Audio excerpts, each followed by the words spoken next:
दुनिया खत्म कर देगा। ना जाने कितने लोग मारे जाएंगे। मुझे रोकना होगा इसे।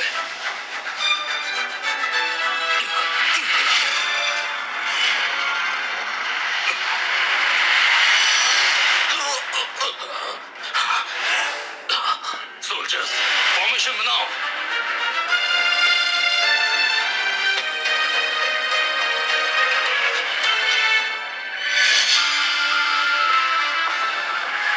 मास्टर, अब आपकी उम्र हो गई है। नालायक, मेरी मौत की दुआ मांग रहा है तू।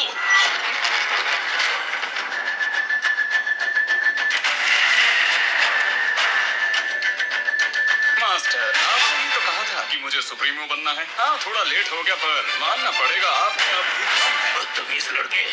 सर एडम, आप भी किस बात को लेकर बैठकर वो ड्रैगन हम सबको खत्म कर देगा। चिंता मत करो। मेरा नाम है एडम ऑस्कॉप और मेरे आगे कोई नहीं टिक पाता। मैंने बड़े से बड़े राक्षसों को खत्म किया है, तो फिर ये ड्रैगन मेरे सामने क्या चीज है? हुँ?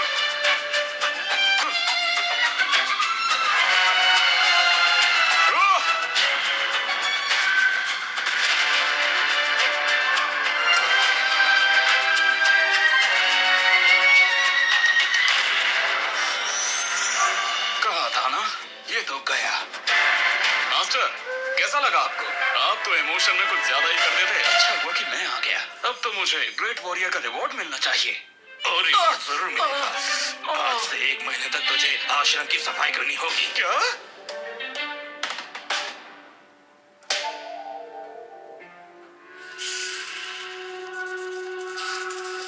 कंजूस मास्टर, खुद तो उस ड्रैगन से जीत नहीं पाए और मुझ पर गुस्सा निकाल रहे हैं।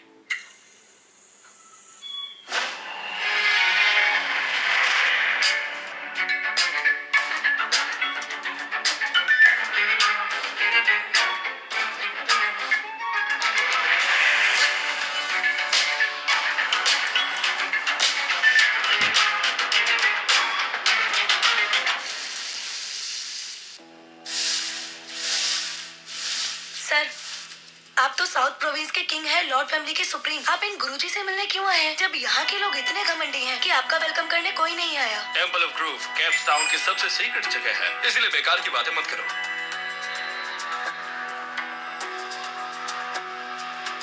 डैड, वहाँ दादाजी इतने बीमार हैं और हम लोग यहाँ हैं।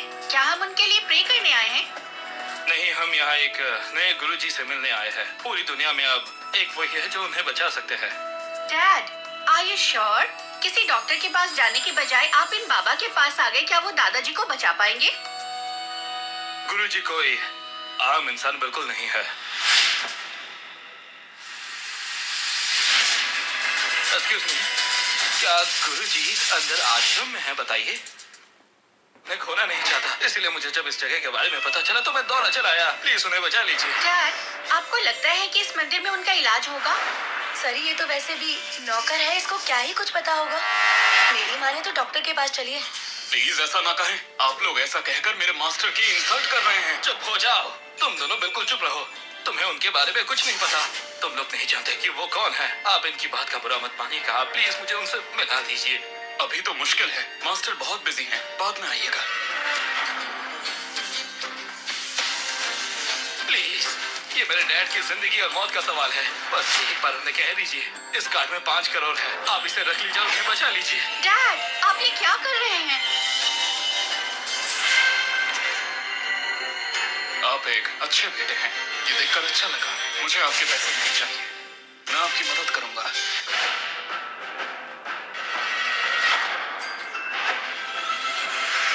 ये काफी मुश्किल होगा। आपके डैड को एटोपिक डर्मेटाइटिस हो गया है।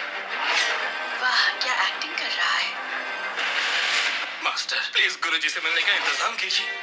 सुना है उनकी पावर्स कमाल की है, वो कुछ भी कर सकते हैं, कुछ भी। जब डस्ट टाउन में बाढ़ आई थी तो एक वही थे जिन्होंने अपने तलवार की नोक से पूरे पानी को रोक दिया था। इसलिए अगर कोई मेरे डैड को बचा सकते हैं तो वो सिर्फ वही है। डैड, ऐसा नहीं होता। ये कहानियाँ बच्चों की किताबों में अच्छी लगती हैं। बिल्कुल, ये सब कहानियां ही हैं, लेकिन कभी कभी कहानियां भी सच हो जाती हैं। मेरा विश्वास कीजिए। ये लीजिए, ये उन्हें देने से सब ठीक हो जाएगा।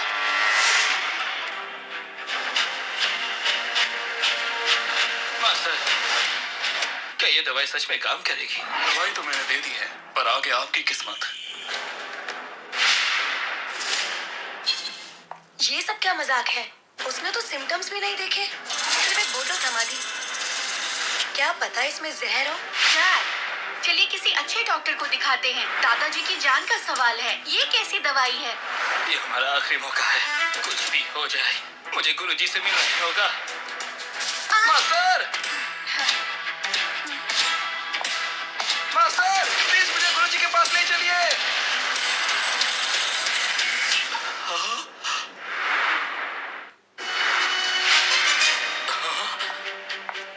डैड, वो आदमी कहाँ चला गया? वो उड़ गया। उड़ गया? आपको भी लगता है ना कि वो आदमी ढोंगी था? आपको भी ना जाने क्या दवाई दे गया। पता नहीं इसमें क्या है, और इसे बोरिस सर को पिलाने के लिए बोल गया। ये पक्का कोई जहर है। लाइए मैं फेंक देती हूँ। Shut up! वो आदमी जरूर एक महान इंसान था और ये दवाई जरूर काम करेगी। अब डैड का कुछ नहीं होगा, वो बच जाएंगे। उस पर इतना यकीन डैड? मैंने अभी उनको आसमान में उड़ते हुए देखा है। जरूर वो कोई पावरफुल इंसान है। चलो यहाँ से।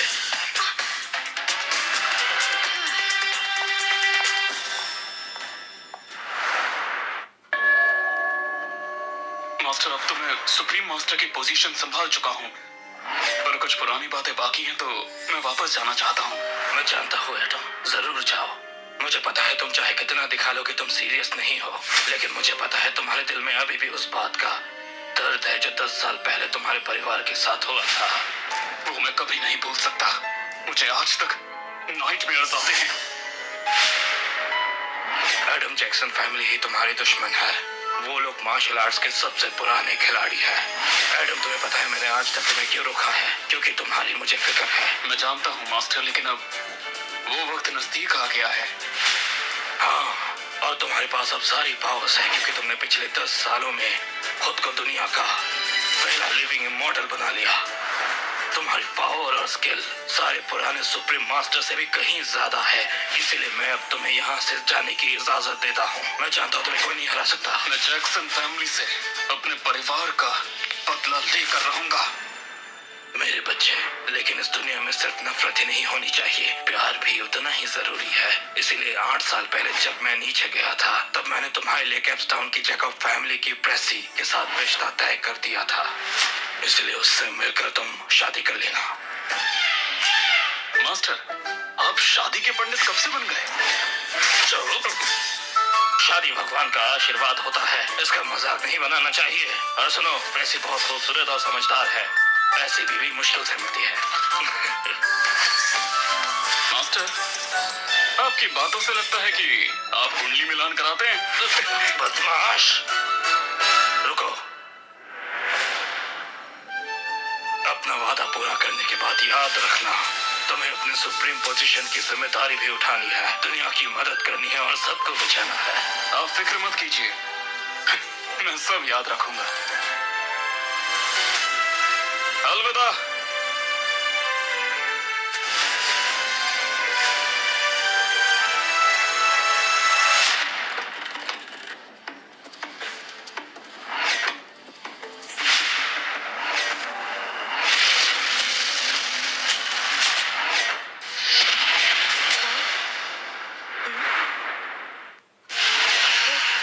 ये तो वही है जो हमें उस आश्रम में मिला था। ये यहाँ कैसे आ गया और यहाँ कर क्या रहा है? अच्छा, तो मेरे होने वाली बीवी यहाँ मिलेगी।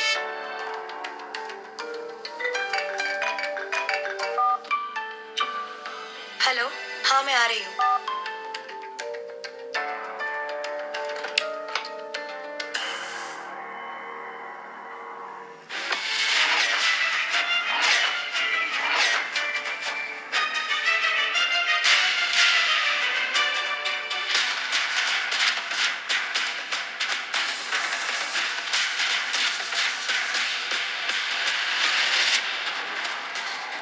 हमने इस बार थॉमस फैमिली से 100 बिलियन की इन्वेस्टमेंट ली है। अब हमारी जैकब फैमिली टॉप पर होगी, थैंक्स टू पर्सीज बॉयफ्रेंड फ्रेडी। ओह, तो ये फ्रेडी ने किया। फ्रेडी तो वैसे भी थॉमस फैमिली का वारिस है और जब वो प्रेसी से शादी करेगा तो हमारी फैमिली भी इस शहर की सबसे अमीर फैमिली बन जाएगी। इस पार्टी में ये लड़का कौन है? हेलो, मेरा नाम एडम है और मैं यहाँ शादी करने आया हूँ। इसकी शादी? मेरे मास्टर ने कहा था कि उन्होंने आपकी बेटी प्रेसी के साथ मेरा रिश्ता तय किया है, तो शायद उसी के साथ। शादी का रिश्ता तुझसे? सोचा भी कैसे तेरे जैसे जंगली से शादी करूंगी। मैं कोई जंगली इंसान नहीं हूँ और न ही कोई बाबा टाइप हूँ। मैं केवल अपने मास्टर के कहने पर तुमसे शादी करने के लिए आया हूँ। ये सिर्फ और सिर्फ उन्हीं का फैसला था। तो कहीं और जाकर डाल गला। आईने में शक्ल देखी है कभी? बड़ा आया शादी करने। देखो, तुमसे शादी करना तो मैं भी नहीं चाहता, पर जिम्मेदारी निभाने के लिए करनी पड़ेगी। मैं अपने मास्टर की बात नहीं टाल सकता क्योंकि ये प्रॉमिस तुम्हारे दादाजी ने दिया था।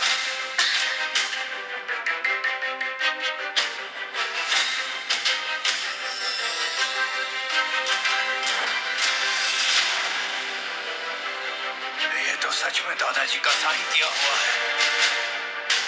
ये दादाजी ने क्या किया? मेरी शादी, वो भी एक जंगली के साथ? नहीं, ऐसा कभी नहीं हो सकता।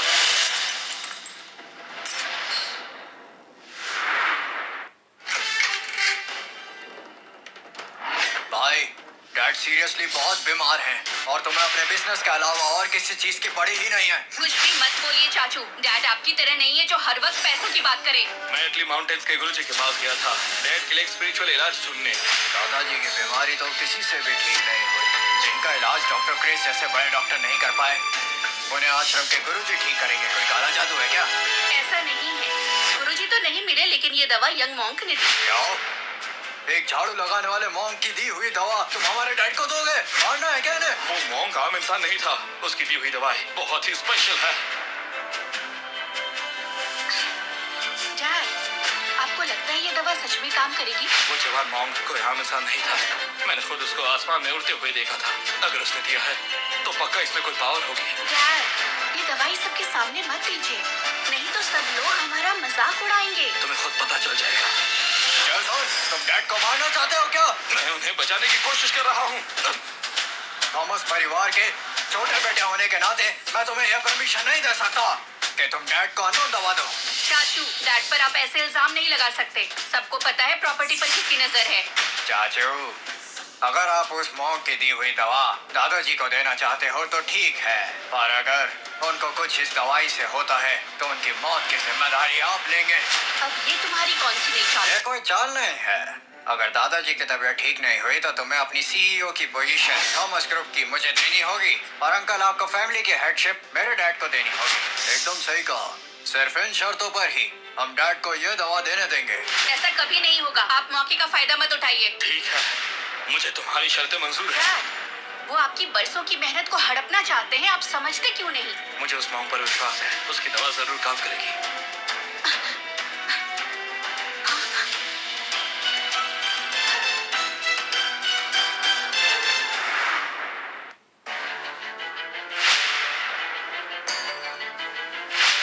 डैड, ये दवा काम नहीं कर रही है। जेसन, तुम हार गए हो और अब से ये कंपनी हमारी हुई। अब तुम्हारा सब कुछ हमारा हो गया है और अब कुछ कर भी नहीं सकते। बिल्कुल भी नहीं। इस दवाई से दादाजी भले ही ठीक नहीं हुए, लेकिन उनकी तबीयत और बिगड़ी भी नहीं। तो बकवास बंद करो। तुम अपने वादे से मुकर रही हो। देखो, जो बोला है वही होगा, वरना मैं तुम दोनों को बर्बाद कर दूंगा। ये नहीं हो सकता। मैंने खुद देखा था उस मॉन्क को हवा में उड़ते हुए। डैड, प्लीज होश में आइए। उस मॉन्क ने जो भी कुछ कहा था वो सब सिर्फ झूठ था। ये सब अब तुम कहीं और जाके करना। अब अगर तुमने अपना वादा नहीं निभाया और मुझे सीईओ नहीं बनाया तो तुम दोनों को मैं जिंदा नहीं छोड़ूंगा। तुम्हारी इतनी हिम्मत कि तुम हमें धमकी दोगे? मैं जैसन अपना वादा कभी नहीं तोड़ता। तुम्हें सीईओ ही बनना है ना, तो ठीक है। डैड, आप जानते हो ना ये दोनों कितने घटिया इंसान हैं। अगर ये फैमिली हेड बन गए तो जल्द ही सब बर्बाद हो जाएगा।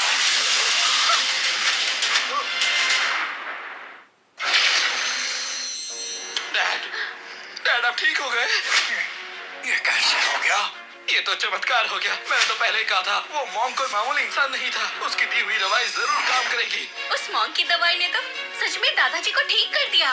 मॉन्क? कौन मॉन्क? कौन सी दवाई? दादाजी, ये दवाई मैं और डैड आपके लिए एटली की पहाड़ों से लाए थे। इटली की पहाड़ियों से? दवाई तो इटली की पहाड़ियों की है, गुरुजी की सबसे कीमती दवाई। इसका नाम नवकोटि जीवन संजीवनी है। हाँ, क्या तुम लोग को वहाँ पर गुरुजी मिले? नहीं, गुरुजी से नहीं मिल पाए। वो दवाई हमें वहाँ एक मॉन्क ने दी जो डैड से काफी इम्प्रेस हुए थे। अच्छा, अगर गुरुजी ने नहीं दी है तो इसका मतलब यह है कि हमारे बुलाए डॉक्टर क्रिस का कमाल है ये, है ना? बिल्कुल सही कहा तुमने, डॉक्टर क्रिस सबसे कमाल है। बिल्कुल नहीं, मेरे डैड ने इस दवाई के लिए हजारों किलोमीटर ट्रैवल किया था, अपना सर भी झुकाया, और सारा क्रेडिट तुम लेना चाहते हो? क्या तुम लोग हम योद्धा की सोच पे शक कर रहे हो? मेरी मैं बात तो पहले ही सुनिए। होश में आ गया था, लेकिन तुम लोग की बातें सुन रहा था। फैमिली का हेड बनना है तुम लोगों को। निकल जाओ यहाँ से, चले जाओ। हाँ, जा रहे हैं, जा रहे हैं।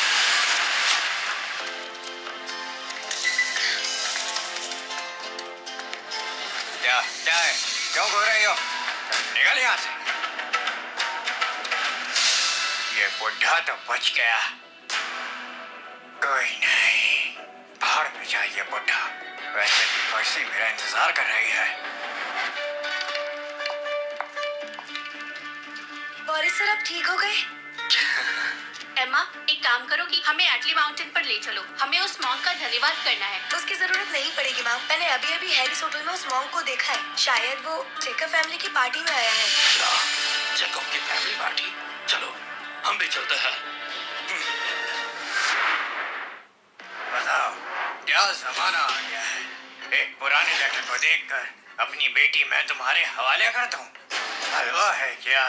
मतलब आप लोग ये शादी नहीं करना चाहते? यस, वैसे भी तुम्हारा और मेरा कोई कंपैरिजन नहीं है। मैं कहाँ, तुम कहाँ। और वैसे भी शादी तो बराबरी वालों से की जाती है। हमारी प्रेसी बहुत टैलेंटेड है। तुम्हारी औकात भी है जो इसके सामने खड़े हो सको? देखो, मैं यहाँ लड़ने नहीं आया हूँ। मैं सिर्फ इंसानियत की खातिर शादी का प्रॉमिस निभाने आया हूँ। नहीं तो आपके लिए अच्छा नहीं होता। बदतमीज, तू हमारे परिवार को बद्दुआ दे रहा है। अब तू देख, तेरे ही सामने पर्सी फ्रेडी से शादी करेगी। अब ये फ्रेडी कौन है? उसे मेरे सामने लेकर आओ। तुम जैसे जंगली ने ऐसे सोच भी कैसे लिया? मैं कोई आम लड़की नहीं हूँ। मैं जैकब फैमिली की बेटी हूँ। आज जैकब फैमिली की पार्टी है, इतना बड़ा सेलिब्रेशन है, और ये क्या हंगामा हो रहा है यहाँ पर? हाँ, डैड, ये लड़का पहाड़ों वाले का चेला है। ओह, तो तुम हो उस बुढ़े बाबा के चेले एडम, जिसने आपकी जान बचाई। उसे आप ऐसे बुलाएंगे?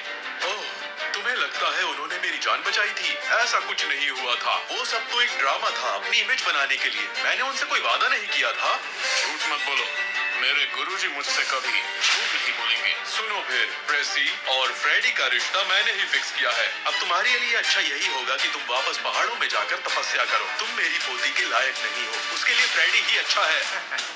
हाँ, फ्रेडी ने मेरी बेटी के लिए थॉमस ग्रुप से 100 बिलियन का कॉन्ट्रैक्ट दिलाया है। तुम बार बार कहते हो तुम्हारी शादी तय थी उससे, लेकिन उसे देने के लिए तुम्हारे पास कुछ भी है क्या? मैं आप लोगों को भला दे ही क्या सकता हूँ? मैं बस इतना जानता हूँ, जब मेरे गुरुजी ने आपको जीव में बर्बाद होने के बाद बचाया था, उसी वक्त प्रेसी का रिश्ता मुझसे तय हो गया था। इन्होंने गुरुजी से वरदान मांगा था कि इनका नसीब बदल जाए। मेरे गुरुजी ने इन पर दया करके अपने जीवन के 5 साल दान कर दिए थे, जिसके बाद इनकी और आपकी इस फैमिली की हमेशा के लिए किस्मत के दरवाजे खुल गए थे। पूरी दुनिया में तुम्हारी फैमिली का नाम अमीरों में लिए जाने लगा। यही वजह है कि कुछ ही सालों में तुम्हारी फैमिली शहर के टॉप 10 परिवारों में आ गई, और अब तुम लोग उन्हीं से धोखा कर रहे हो। शर्म आनी चाहिए।